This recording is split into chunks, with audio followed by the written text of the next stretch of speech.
दादरमध्ये शिवसेना भवनासमोर मोठाले बॅनर लावले होते. काय लिहिलं होतं त्याच्यावर? ठाकरेंचा सेवक तोच नगरसेवक. हा प्रकार म्हणजे लोकशाहीवर उघड उघड निर्लज्ज असा प्रहार आहे. जनतेने निवडलेले प्रतिनिधी हे लोकांचे सेवक असतात, कोणाच्याही घराण्याचे गुलाम नाहीत. पण इथं तर स्पष्ट सांगितलं जातंय मुजरा कर तेव्हाच पद मिळेल. ही कोणती मानसिकता आहे? माध्यमांवर बातमी दिसताच म्हणे चुकून बॅनरवर छापलं म्हणून आता ते बॅनर उतरवले. पण त्यातून यांची खरी मानसिकता चुकून का होईना बाहेर आली एवढंच. संविधानाने दिलेल्या अधिकारावर चालणाऱ्या या महाराष्ट्रात कुणालाही कुणाचा सेवक होण्याची गरज नाही.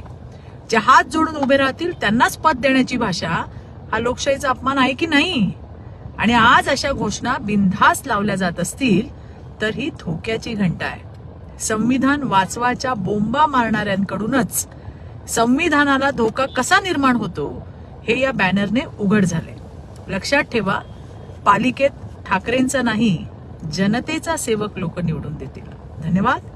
जय हिंद, जय महाराष्ट्र.